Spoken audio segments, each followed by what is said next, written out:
Welcome to our high-tech YouTube channel. Actually, in this video, I'm going to explain about database migration service. Okay.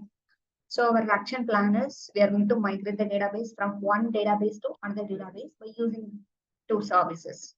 So particularly, we are going to discuss about two kind of services in AWS. So first, we need to go with the scenario. So when we come to the AWS, we have a dedicated services there for databases. So when come to the database service here, they are providing the service called RDS. Okay. So totally two services we are going to discuss about. One is RDS. Another one is DMS. RDS, DMS. So first one RDS. So it's a relational database service. RDS in the sense relational database service.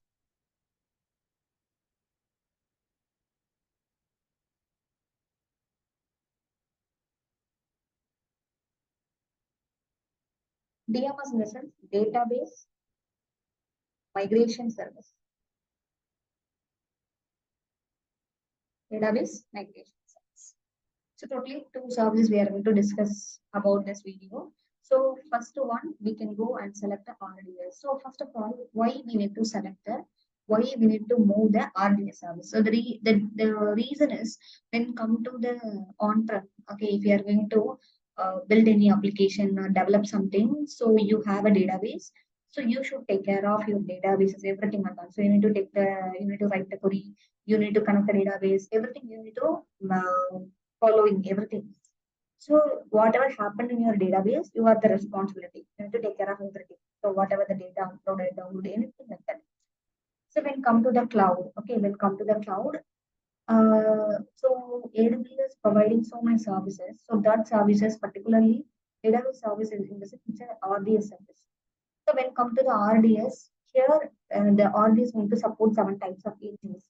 Okay, which is MySQL, Oracle, MariaDB, MS SQL, Amazon Aurora, PostgreSQL, like that.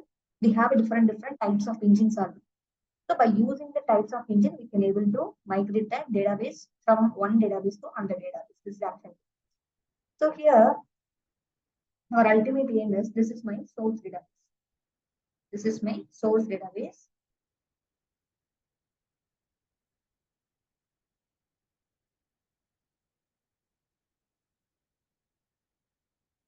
And this is my target database.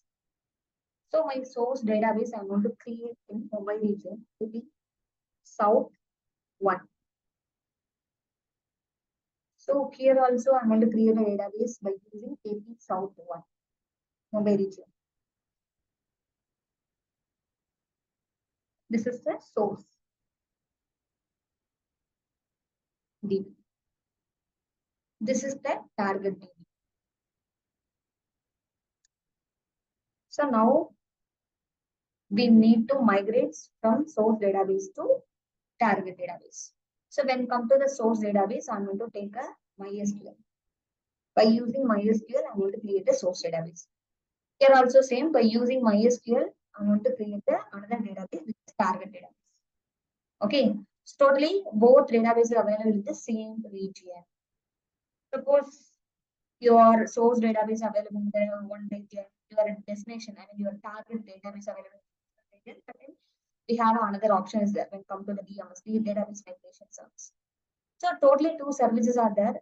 First service we can go and create the database. Okay, here only we are going to create the database only.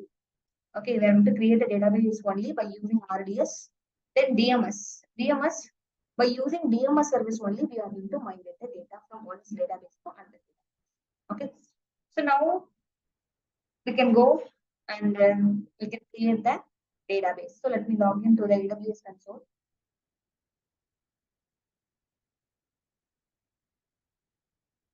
So let me sign in.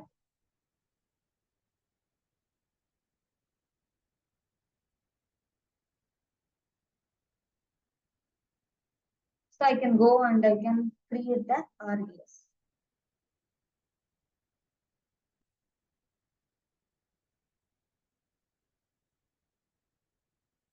Okay, so here only we can able to create a database. So why we need to move the cloud RDS? The reason when you are going to create a database, the backend, okay. So the backend everything going to take care of your cloud provider. So respective cloud provider need to take care of your things. So when you go on premises, you are the responsibility. You need to take care of everything, whatever happened in your database. But when come to the cloud, here only we are going to work on 25%. Remaining 75% is going to work on your, managed by your AWS cloud provider. So when you are going to deal with the data, when you wherever you are going to deal with any data, so the security is very important. So that is the reason when you are going to create a RDS database, the backend encryption in the backend, the encryption option going to take care of your cloud provider, particular cloud provider. You don't want to enable the by default it will come. So automatically it's going to encrypt it by using the encryption key. So then the next thing is backup. Backup is a very important one. So when you have a database or when you have any kind of data, backup is a very important. So here also the backup also the snapshot, the backup, the snapshot backup, everything going to configure your AWS provider. You don't want to configure anything. Then come to the storage auto scaling. Storage auto scaling in the sense, in future, if you want to upgrade the storage, if you want to automatically increase the storage, then you can enable the just the storage auto scaling. So these are the things and stuff going to follow and managed by your cloud provider. So here we don't want to worry about that. This is a platform as a service. Platform as a service in the sense 75% is going to take care of your cloud provider. Only 25% is going to we need to take care. So that 25% we are going to provision in the database. First, once provision is completed, then we need to connect to the respective tool. Okay, each and every database have a different tool. So now here, when come to the databases option, here as of now we don't have any databases. Okay, so now let me go and create a database.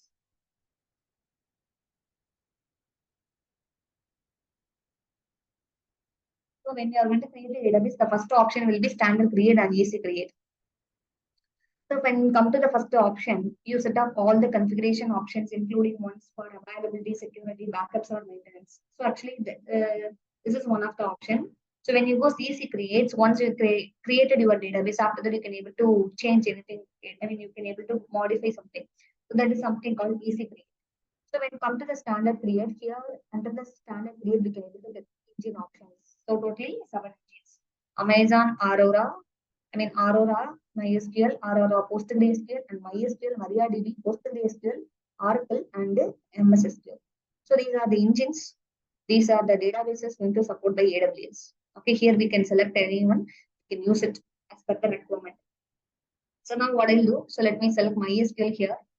So when you select this option, okay, when you select this type, engine type, if you come down, you can select the engine version here. So whatever engine version you want, is here really need to select. So here it's showing all the database, all the MySQL range, all the MySQL versions showing here. So as of now, I want the latest one. So let me go on the latest one. So then go to the templates. So templates, we have 3 options. One is production, another one is development and testing, another one is free tier. So production in the sense when you come to this part, if you are going to configure any database by using the production kind of thing, that time you can go and select the first option, but it's not a free tier one. Then come to the development and testing. So if it is going to something, if you are going to develop something or testing something like that, so that time you can go and select the second option. Third one, free tier. So here free tier option is there. When you go to third option, you can able to get the free tier data. So now I can go and select free tier. So you come down availability and durability. So availability and durability, when you enable the free tier option, the availability and durability option is not enabled. Reason, this is a free tier one. So when you go chargeable, if you go production or if you go development and testing, you can get the availability and durability option, but it's going to charge.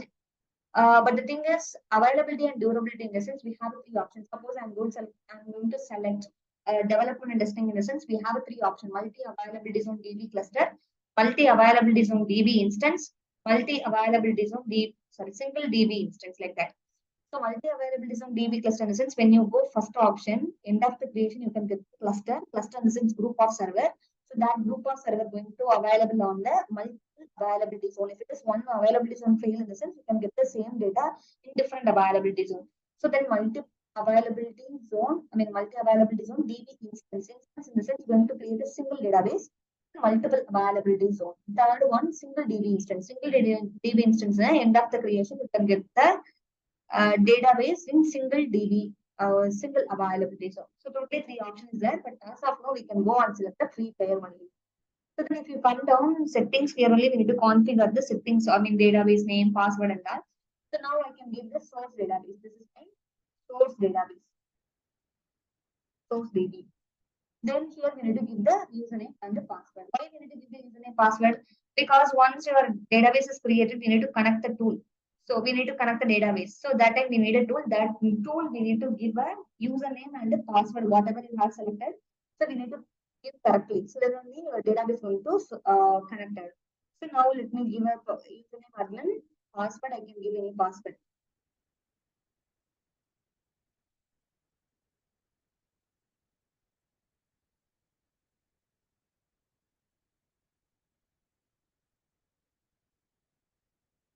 So if you come down, then instance configuration. So instance configuration in the sense, when you're going to create a EC2 instance, you can select a, virtual, I mean OS, operating system, server name, and then the virtual network, and then security group, keeper like.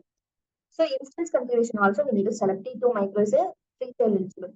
So but here the thing is, when you come to the instance configuration, actually your database creation it's same like a EC2 instance creation. 70% it's same like a EC2 instance creation. So here we need to select the storage class, storage, which I mean not the storage class, we need to select the instance configuration. So instance configuration in the sense this virtual CPU, this money, virtual CPU, this the I want 4 GB RAM, I want 8 GB RAM, that I need. So here only I need to select it. So as of now, I can go and select a EB333 micro. Okay. So this is a virtual CPU, 1 GB memory you can get. To the storage. Here only we need to allocate the storage. As of now, 20 GB is allocated. So if you want, you can upgrade here. So storage data stream automatically enabled. Okay, I already told you. Connectivity, I don't want to connect with the EC2 instance. So the type IP version 4, virtual private cloud. So here only we need to configure the VPC. So in the Bay region, I have two VPC. One is default VPC and another is TDS VPC. I can go and select the default VPC and the subnet port. Then public access. Public access in the sense here we need to give the public access. Yes. So then only you can able to connect the database in your particular tool. Okay. So we need to give that yes. Then VPC security group. Okay, I already told. So while creating the VM, while creating the server, whatever you want, just you can give here. You can give. Okay. So we need to know about the properties. Okay, what are the property need? So here also same. Here we need to select a security group. Already default security group is selected. Okay. So then come to the availability zone. Now I'm going to select availability zone AP South 1. This particular availability zone going to create a source database. Then additional configuration. Under the additional configuration, database port. Okay, when you're going to create a port, when you're going to create any database, each and every database has a different port and password based authentication has to be enabled. More than I don't want any monitoring on that. So finally, when come to the additional configuration, here only we can give the backup details. Okay, backup details and encryption details. Everything come by default. Finally, I can go and I can create the database.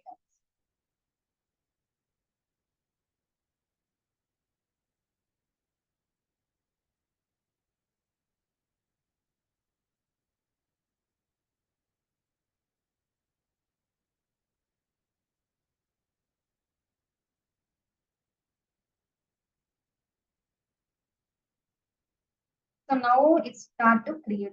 So it will take some time. Okay, it will take some time to create. So the same way, the same strategy we are going to follow in the target DB. So I can go and select the MySQL. So I'm going to select a free pair and we need to give a password.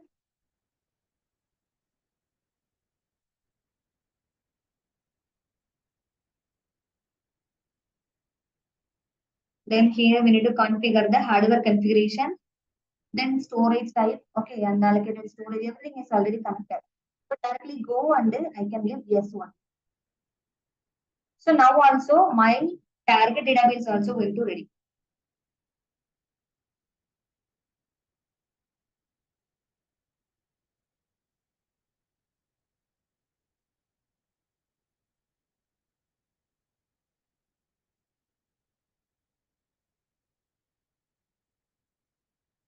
So now it will take some time. Okay. Then when you go inside, so this is a target DB. Okay. Target DB. So this is a source DB. Sorry, I forgot to change the name. So this is a target. This is a source DB. So when you go inside,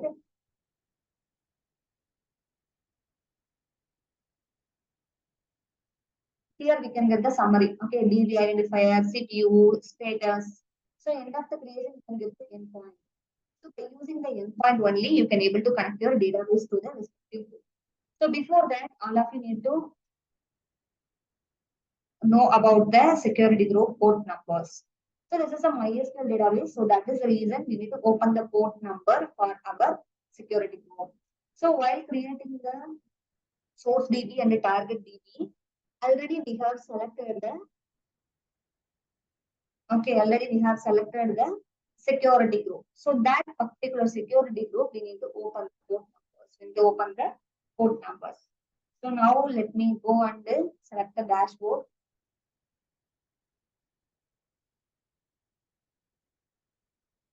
Here I can go and select my security group.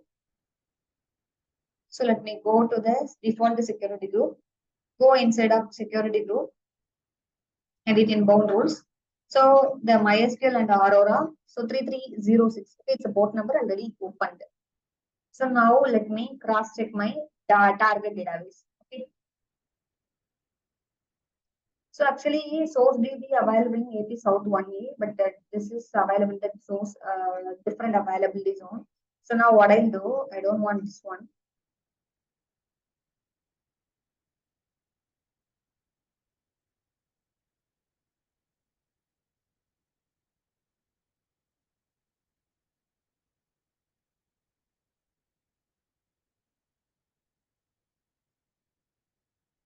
So directly I can go and create a one more database, which is the target database.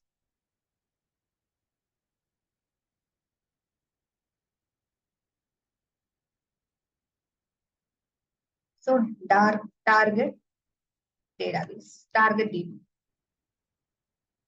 Password.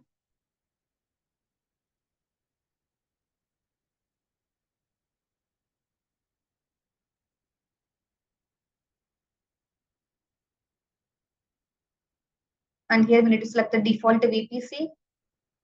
And then we need to give the public access yes.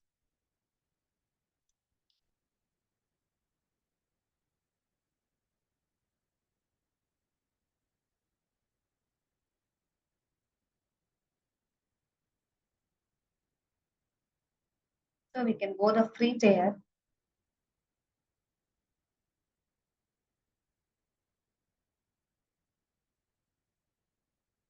Yeah, in that availability zone part, I can go and select AP South one. Finally, I'm going to create it.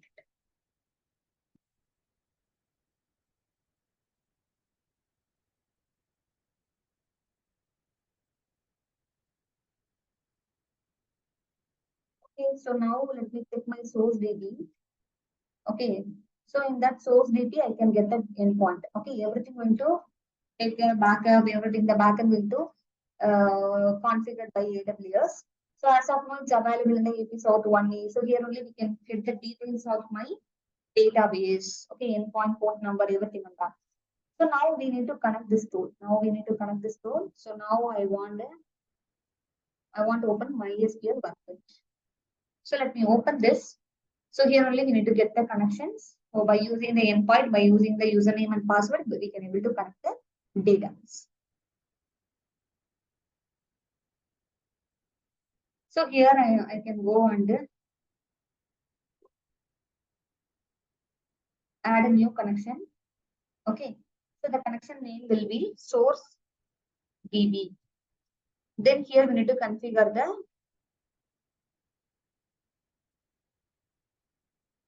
endpoint. Just to copy the endpoint. And here we need to store the username while creating the database. Okay, during the creation already we have enabled the username and password. Username admin, password whatever we have selected. So that password we need to give here. Then I can okay. Okay, so now I can able to connect. So now my database is connected. So now what I'll do again, go to the home page. Here I'm going to go. If you want to add the one more connection, again you can go and you can click on the plus symbol. You can able to connect. So inside the source database, I'm going to create a one database. When you go inside, so by default it's showing one database. I don't want. I can go and create a one scheme new database. So database name will be my database. My database. Then I can apply. Okay, so that's it. So now my database is created. Okay, my database. So this database we are going to, okay, this database we are going to migrate from source DB to target DB. So as of now, I think target DB also ready. So let me refresh.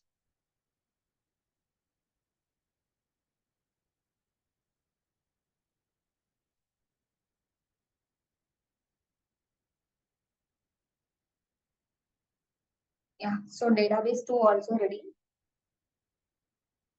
So database 2 in the sense that is the target DB. Okay, that is the target DB. So let me copy the endpoint. I can go and add the new one. So this is our target.